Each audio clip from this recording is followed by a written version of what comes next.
ذرا تصور کریں کہ ایک شخص پر کسی بہت ہی سنگین جرم کا الزام لگ جاتا ہے۔ مطلب ایک طویل اور تھکا دینے والا ٹرائل چلتا ہے۔ مہینوں یا شاید سالوں تک وہ بیچارہ عدالتوں کے چکر کاٹ رہا ہوتا ہے۔ بالکل، اور وہ ایک بہت ہی اعصاب شکن وقت ہوتا ہے۔ ہاں نا؟ اور پھر آخر کار وہ دن آ جاتا ہے جب جج اپنا حتمی فیصلہ سناتا ہے۔ عدالت اس شخص کو مکمل طور پر بے گناہ قرار دے کر باعزت بری کر دیتی ہے۔ وہ سکھ کا سانس لیتا ہے کہ چلو جان چھوٹی۔ اور وہ سمجھتا ہے کہ یہ باب ہمیشہ کے لیے بند ہو گیا۔ بالکل، لیکن کیا ہو اگر اگلے ہی دن پولیس دوبارہ اس کے دروازے پر دستک دے؟ وہی پرانا واقعہ، وہی پرانی کہانی، لیکن کوئی نیا الزام۔ تو سوال یہ ہے کہ کیا ریاست ایک ہی واقعے پر کسی شہری کو بار بار کٹہرے میں کھینچ سکتی ہے؟ یہ ایک بہت ہی گہرا اور الجھا ہوا سوال ہے۔ آج کے اس تفصیلی جائزے میں ہم بالکل اسی سوال کی گہرائی میں اتریں گے۔ ہمارا آج کا موضوع ہے ضابطہ فوجداری 1898 کا باب 30 اور اس کا سیکشن 403۔ بظاہر تو یہ ایک بڑی خشک سی قانونی دستاویز لگتی ہے، لیکن اس کے اندر جو باریکیاں ہیں وہ کمال ہے۔ ہاں، اور اس بحث کا مقصد ہی یہی ہے کہ ان قانونی اصطلاحات کو ذرا کھول کر سمجھا جائے۔ یہ کوئی عام قانونی کلاس نہیں ہے۔ ہم دیکھیں گے کہ قانون کب ایک ناقابل تسخیر ڈھال بن جاتا ہے اور کب اس ڈھال میں ایسے شگاف نمودار ہوتے ہیں جہاں بریت کے باوجود دوبارہ مقدمہ چل سکتا ہے۔ دیکھیے، یہ واقعی نظام انصاف کا ایک ایسا پہلو ہے جو سیدھا لگتا ہے پر ہے نہیں۔ ہم سب نے عام طور پر ڈبل جیپرڈی کا نام تو سن رکھا ہوتا ہے۔ یعنی ایک ہی جرم کی دوہری سزا کے خلاف تحفظ؟ جی بالکل، یہ ایک عالمی قانونی اصول ہے کہ ریاست اپنی اتنی بڑی طاقت اور وسائل کا استعمال کر کے کسی ایک عام شہری کو ایک ہی نشانے پر بار بار نہیں رکھ سکتی۔ اگر ایک بار حتمی فیصلہ ہو گیا تو بس بات ختم۔ یہ تو بہت مناسب بات لگتی ہے۔ مناسب ہے، لیکن آج ہم جن قواعد کا تجزیہ کر رہے ہیں نا، وہ بتاتے ہیں کہ یہ اصول اتنا سیدھا اور بلیک اینڈ وائٹ نہیں ہے۔ اس میں اتنی شرائط اور استثناء ہیں جو کسی سسپنس کہانی سے کم نہیں۔ تو پھر چلیں اس سسپنس کو تھوڑا کم کرتے ہیں اور اس بنیادی ڈھال سے شروع کرتے ہیں جو یہ سیکشن 403 ہر شہری کو فراہم کرتا ہے۔ بالکل، سب سے پہلے اس کی پہلی ذیلی دفعہ کو دیکھتے ہیں۔ اچھا، تو یہ قانون بہت واضح الفاظ میں کہتا ہے کہ اگر ایک با اختیار اور مجاد عدالت یعنی کمپیٹنٹ کورٹ نے ایک بار کسی شخص پر باقاعدہ ٹرائل کیا اور اسے سزا دے دی یا بری کر دیا تو بس اس شخص پر اسی جرم کے لیے دوبارہ مقدمہ نہیں چلایا جا سکتا۔ صحیح، اور اس اصول کی بنیاد ہی انصاف پر ہے۔ ذرا سوچیں، اگر یہ اصول نہ ہوتا تو کیا ہوتا؟ تو پولیس تو کسی کو بھی تنگ کرنے کے لیے بار بار کیس دائر کرتی رہتی۔ بالکل، استغاثہ ایک کیس ہارتا اور اگلے دن وہی کیس دوبارہ دائر کر دیتا۔ لوگ اپنی ساری زندگیاں بس عدالتوں کے چکر کاٹنے میں ہی گزار دیتے۔ اسی لیے قانون نے یہ مضبوط دیوار کھڑی کی ہے۔ اور میرے خیال میں بات صرف اسی ایک مخصوص الزام تک محدود نہیں ہے، یعنی ریاست انہی حقائق کی بنیاد پر کوئی ایسا دوسرا الزام بھی نہیں لگا سکتی جو وہ پہلے ٹرائل میں لگا سکتی تھی لیکن اس نے لگایا نہیں۔ جی، اس کے لیے قانون میں سیکشن 236 اور 237 کا حوالہ دیا گیا ہے۔ استغاثہ بعد میں کوئی نیا بہانہ نہیں بنا سکتا۔ ٹھیک ہے، آئیے اسے تھوڑا کھولتے ہیں اور ایک عام فہم مثال سے سمجھتے ہیں۔ اس دستاویز میں ایک مثال دی گئی ہے، مثال الف۔ فرض کریں ایک شخص کسی دفتر میں کام کرتا ہے اور اس پر الزام لگتا ہے کہ اس نے ملازم کی حیثیت سے چوری کی ہے۔ ٹھیک ہے۔ اب کیس چلتا ہے اور وہ شخص بری ہو جاتا ہے، تو اب پولیس یہ نہیں کر سکتی کہ اگلے دن اسے عام چوری یا مجرمانہ خیانت کے الزام میں دوبارہ پکڑ لے، کیونکہ واقعہ تو وہی ہے نا۔ بالکل وہی ہے۔ یہ تو ایسا ہی ہے جیسے آپ ایک ہی کینڈی کا ریپر بدل کر کسی کو دوبارہ وہی کینڈی بیچنے کی کوشش کریں، اندر کی چیز تو نہیں بدلی نا۔ ریاست محض الفاظ کے ہیر پھیر سے کسی کو دوبارہ نہیں پھنسا سکتی۔ یہ کینڈی کے ریپر والی تشبیہ آپ نے بہت زبردست دی ہے۔ قانون بھی اندر کی کہانی یعنی حقائق کو دیکھتا ہے۔ اگر حقائق ایک ہی ہیں اور استغاثہ کے پاس موقع تھا کہ وہ تمام ممکنہ الزامات لگا سکتا، تو ان کی اپنی سستی کا بوجھ ملزم پر نہیں ڈالا جائے گا۔ تو اس کا مطلب ہے قانون شہری کی آزادی کو مقدم رکھتا ہے؟ لیکن یہاں جو چیز سب سے زیادہ دلچسپ ہے وہ یہ ہے کہ قانون میں ایک خاص تشریح یا ایکسپلینیشن دی گئی ہے، اور یہ تشریح اس پوری ڈھال کا نقشہ ہی بدل کر رکھ دیتی ہے۔ اچھا، وہ کیسے؟ دیکھیں، یہاں لفظ بریت یعنی ایکویٹل کو سمجھنا بہت ضروری ہے۔ قانون یہ واضح کرتا ہے کہ محض کسی شکایت کا خارج ہو جانا یا کارروائی کا درمیان میں رک جانا بریت نہیں ہے۔ ایک منٹ، کیا مطلب؟ مطلب اگر ملزم کسی ابتدائی مرحلے پر ڈسچارج ہو جاتا ہے تو وہ بری نہیں ہوا۔ وہ مضبوط ڈھال جس کی ہم تعریف کر رہے تھے وہ صرف ایک مکمل ٹرائل کے بعد بنتی ہے۔ اچھا، ٹرائل سے آپ کی مراد ہے کہ گواہیاں ہوں، جرح ہو اور پھر فیصلہ ہے؟ جی بالکل۔ اگر کیس اس منزل تک پہنچا ہی نہیں اور کسی ٹیکنیکی خامی یا کاغذی کارروائی کی وجہ سے جج نے ملزم کو شروع میں ہی ڈسچارج کر دیا تو قانون کہتا ہے کہ بھئی ٹرائل تو شروع ہی نہیں ہوا تھا۔ ارے، تو اس کا تو مطلب یہ ہوا کہ اگر پولیس کے پاس کوئی ٹھوس ثبوت نہیں تھا اور میجسٹریٹ نے کہا کہ اسے جانے دو تو وہ شخص مکمل طور پر محفوظ نہیں ہے؟ بالکل محفوظ نہیں ہے۔ لیکن وہ تو گھر چلا گیا نا، آزاد ہو کر۔ وہ وقتی طور پر آزاد ضرور ہوا ہے، لیکن اس کے پاس وہ حفاظتی ڈھال نہیں آئی کیونکہ ٹرائل تو ہوا ہی نہیں۔ تو اگر مہینوں بعد پولیس کو کوئی نیا ثبوت مل جاتا ہے تو وہ اسے اسی واقعے پر دوبارہ گرفتار کر کے نیا مقدمہ شروع کر سکتی ہے۔ واہ، یہ واقعی بہت پریشان کن بات ہے۔ مطلب محض کچہری سے ابتدائی مرحلے پر چھوٹ جانے پر مٹھائیاں بانٹنا بہت مہنگا پڑ سکتا ہے۔ بالکل پڑ سکتا ہے۔ وہ تلوار پھر بھی سر پر لٹک رہی ہوتی ہے۔ یہ تو بات ہو گئی ایک ہی واقعے اور ایک ہی طرح کی جرم کی۔ اب اس بحث کے دوسرے حصے کی طرف آتے ہیں۔ کیا ہو اگر ایک ہی واقعے میں ملزم نے کئی مختلف نوعیت کے کام کیے ہوں؟ تو یہاں قانون کی ذیلی دفعہ 2 لاگو ہوتی ہے۔ یہ دفعہ کہتی ہے کہ اگر کوئی شخص ایک جرم سے بری ہو جائے تو اس کا مطلب یہ نہیں کہ اسے الگ جرائم کے لیے بھی کلین چٹ مل گئی ہے۔ الگ جرائم یعنی ڈسٹنکٹ آفینسز؟ ہاں، اگر کوئی ایسا الگ جرم ہے جس کا الزام پہلے ٹرائل میں الگ سے لگایا جا سکتا تھا تو بعد میں اس پر نیا مقدمہ چل سکتا ہے۔ اچھا، یہاں آ کر معاملہ واقعی بہت دلچسپ ہو جاتا ہے۔ میں اس دستاویز کی مثال سامنے رکھتی ہوں۔ فرض کریں ایک شخص پر رات کے اندھیرے میں قتل کا مقدمہ چلتا ہے اور شواہد کی کمی کی وجہ سے وہ بری ہو جاتا ہے۔ ٹھیک ہے۔ اب سب سمجھتے ہیں کہ وہ مکمل آزاد ہو گیا، لیکن بعد میں پتہ چلتا ہے کہ قتل کے وقت اس نے وہاں ڈکیتی یا لوٹ مار بھی کی تھی۔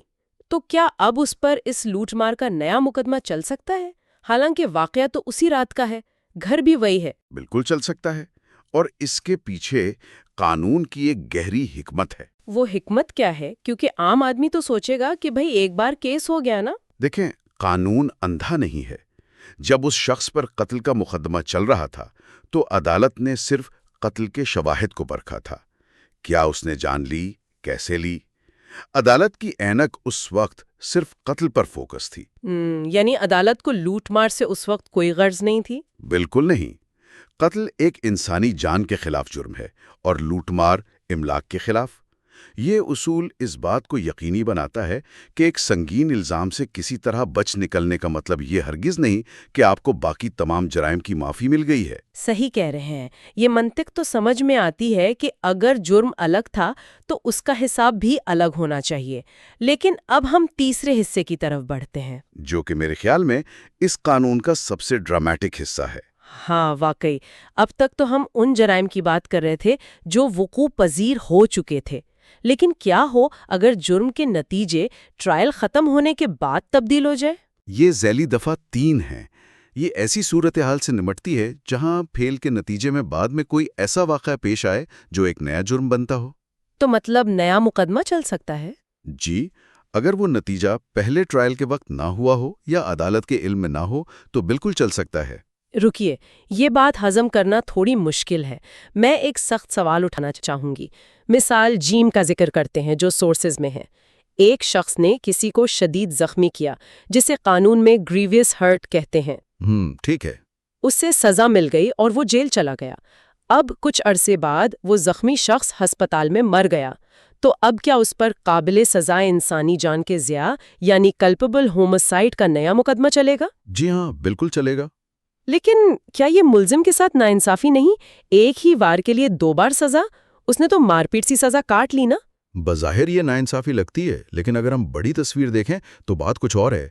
پہلی عدالت اس موت کا فیصلہ کیسے کر سکتی تھی جو ابھی ہوئی ہی نہیں تھی؟ ظاہر ہے جج مستقبل تو نہیں دیکھ سکتا۔ بالکل درست۔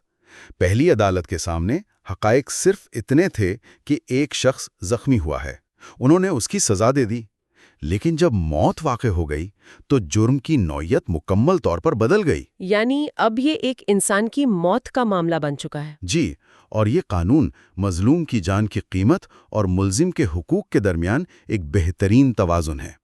قانون یہ نہیں کہہ سکتا کہ بھئی ہم نے تو مار پیٹ کی سزا دے دی تھی، اب بندہ مر گیا ہے تو ہم کیا کریں؟ اچھا، اس کو مزید واضح کرنے کے لیے مثال دال اور مثال ہے کا ذکر بھی آتا ہے۔ بالکل، یہ اس کا متضاد ہیں۔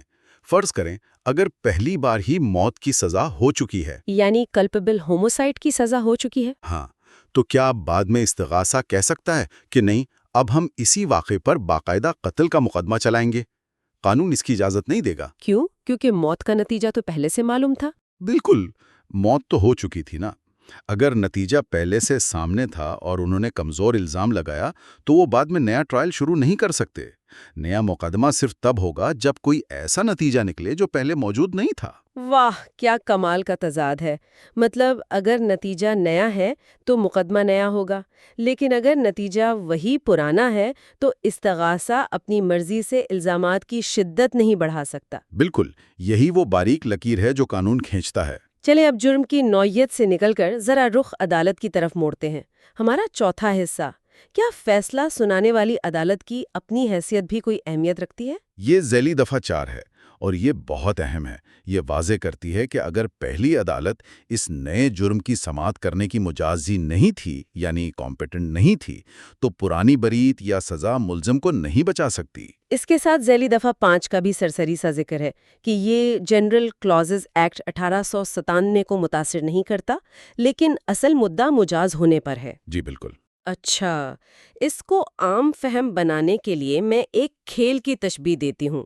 یہ ایسا ہے جیسے محلے کے کرکٹ میچ کا امپائر بین الاقوامی قوانین پر فیصلہ نہیں دے سکتا۔ ارے واہ، یہ بہت عمدہ مثال دیا آپ نے۔ ہاں نا؟ تو اب ہم مثال واو اور مثال زے کو دیکھتے ہیں۔ ایک شخص کو ایک سیکنڈ کلاس میجسٹریٹ نے چوری کی سزا دے دی۔ بعد میں تفتیش سے پتا چلا کہ وہ تو دراصل لوٹ مار یعنی رابری تھی۔ تو کیا اب اسی واقعے پر اس پر لوٹ مار کا مقدمہ چل سکتا ہے؟ 100% چل سکتا ہے، کیونکہ سیکنڈ کلاس میجسٹریٹ تو لوٹ مار کا مقدمہ سننے کا مجازی نہیں تھا۔ تو اس میجسٹریٹ کا فیصلہ بڑے جرم کی راہ میں رکاوٹ نہیں بنے گا۔ اور اسی طرح اگر فرسٹ کلاس میجسٹریٹ کے سامنے لوٹ مار کی سزا ہوئی ہو تو بعد میں بڑی عدالت میں اس پر ڈکیتی کا مقدمہ چل سکتا ہے؟ بالکل چل سکتا ہے۔ لیکن ماہر صاحب، اس شک کا اصل مقصد کیا ہے؟ اگر کسی کو سزا مل گئی تو مل گئی، عدالت چھوٹی ہو یا بڑی۔ دیکھیں، اس کا مقصد مجرموں کو نظام سے کھیلنے سے روکنا ہے۔ کوئی شاطر مجرم جان بوجھ کر چھوٹی عدالت سے چھوٹے جرم کی سزا پا کر ہنستے مسکراتے باہر آ کر یہ نہیں کہہ سکتا کہ اب وہ بڑے جرم سے بچ گیا ہے۔ اوہ اچھا، مطلب کوئی ڈکیتی کرے اور پھر جان بوجھ کر خود کو معمولی چوری میں پیش کروا دے تاکہ بڑی سزا سے بچ جائے۔ بالکل، قانون ایسے ہتھ کنڈوں کا راستہ بند کرتا ہے۔ ریاست کبھی کسی کو یہ اختیار نہیں دے سکتی کہ وہ تکنیکی خامیوں کا فائدہ اٹھائے۔ تو اگر ہم اس پوری بحث کو سمیٹیں تو ضابطہ فوجداری کا سیکشن 403 محض ایک قاعدہ نہیں ہے، یہ اس بات کی ضمانت ہے کہ نظام انصاف میں توازن قائم رہے۔ جی، یہ کسی کو بلا وجہ ہراساں ہونے سے بھی بچاتا ہے، لیکن مجرموں کو فرار ہونے سے بھی روکتا ہے۔ بالکل، لیکن آج کی اس بحث کو ختم کرنے سے پہلے ایک ایسی بات ہے جو مسلسل میرے ذہن میں اٹک رہی ہے۔ جی بتائیے۔ یاد ہے ہم نے گفتگو کے شروع میں کہا تھا کہ ڈسچارج ہونا یا مقدمہ رک جانا بریت نہیں ہے؟ جی، ہم نے تفصیل سے بات کی تھی اس پر۔ تو اس کا مطلب ہے کہ اگر کسی شخص کا ٹرائل مکمل نہیں ہوا تو گرفتاری کی تلوار اس کے سر پر ہمیشہ، مطلب لفظی طور پر ہمیشہ لٹکتی رہتی ہے۔ قانون کی حد تک تو ایسا ہی ہے۔ یہ بہت گہری سوچنے کی بات ہے۔ کیا یہ تکنیکی نکتہ تفتیش کاروں کے ہاتھ میں ایک ایسا ہتھیار تو نہیں جو کسی بھی شخص کی زندگی کو ہمیشہ کے لیے عدم تحفظ کا شکار کر دے؟ یہ ایک بہت اہم سوال اٹھایا ہے آپ نے۔ چونکہ ایک عام انسان کے لیے تو یہ ایک نہ ختم ہونے والا ذہنی عذاب ہے نا۔ یہ ایک ایسا سوال ہے جو قانونی کتابوں سے نکل کر براہ راست انسانی نفسیات اور آزادی پر اثر انداز ہوتا ہے، اور شاید ہمیں اس پر غور کرنا چاہیے کہ کیا قانون کی نظر میں کسی بھی واقعے کی فائل واقعی کبھی پوری طرح بند ہوتی ہے؟ یہ وہ سوال ہے جو ہم آج اپنے سننے والوں کے لیے چھوڑے جا رہے ہیں۔ امید ہے آج کا یہ تفصیلی جائزہ آپ کے لیے ہمارے سب سننے والوں کے لیے بہت دلچسپ رہا ہوگا۔ ہم اگلی دفعہ کسی اور گہرے موضوع کے ساتھ ملیں گے۔ بالکل، تب تک کے لیے اجازت دیجیے۔ خدا حافظ۔ You are watching Legal Gupshup and GK with MD, your source for legal, historical, and breaking news. Don't forget to like, subscribe, and share for more informative content.